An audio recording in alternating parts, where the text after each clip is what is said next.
70 years ago, a small group of British businessmen travelled to China to unlock opportunities between the two countries. They became known as the icebreakers. Meet the bridge builders, the individuals who dare to think beyond the horizon and open up our world. The values of horsemanship, respect, responsibility, compassion, can be extended to all relationships. I'm Alex Huatien. I'm a Chinese Olympic event rider. I've competed at 3 Olympic Games, Beijing, Rio, and just the recent Tokyo, as well as 2 Asian Games medals. My father's Chinese, but my mother's British, so I come from a dual heritage background. My grandfather, my yeye, was an ace in the Chinese Air Force. He flew in the Korean War. And my grandmother was one of the first female doctors in China. And my father grew up as an only son with 4 sisters and met my British mother at the Canton Fair. My mum did Chinese at university here in the UK, went out to Hong Kong to work, and their relationship developed as China opened up. I think I could definitely say any ambition I have has probably come from my Chinese roots. Culturally, Chinese parents are always very ambitious for their children, and my father certainly is.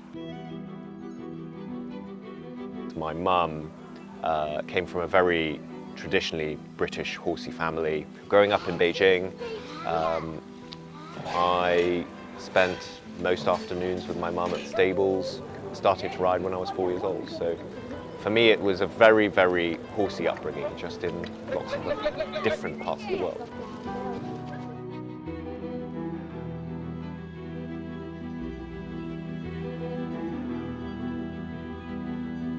Choosing to represent China at the Olympics, I guess as an alternative to riding for GB, was a very natural decision for me.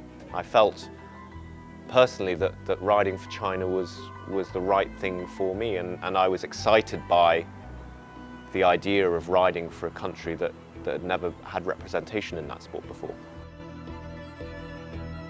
It's very difficult to understand how important the Beijing Olympics were to China, but also to Chinese people. I think timing-wise it was perfect timing in terms of national confidence. I've never felt that sense going to other championships and other Olympics where the whole population felt like they were invested in the games themselves. And that was a very exciting thing for a young 18-year-old boy to be a part of. I competed in my sport of eventing as an individual and also at the Rio Olympic Games. And it was very, very exciting to be at the Tokyo Games, the recent 2020 Games, with our first team.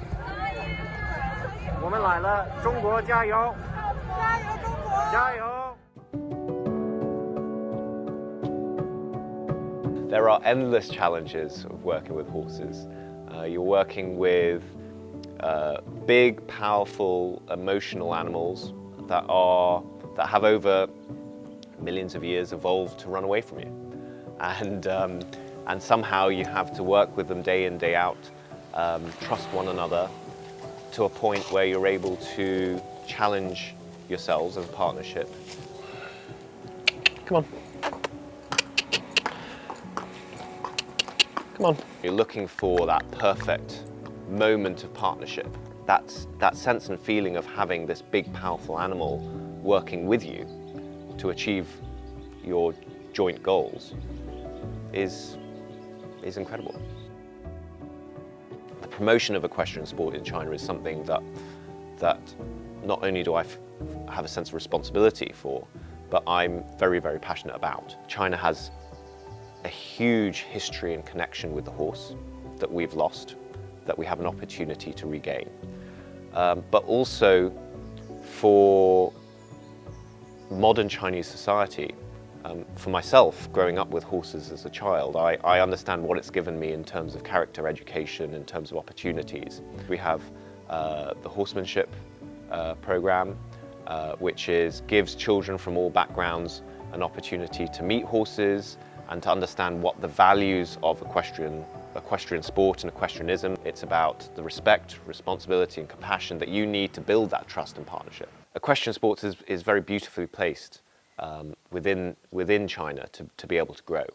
And I think it's very important to make sure that it's sustainable, healthy growth. People and families and children understand what the sport is about.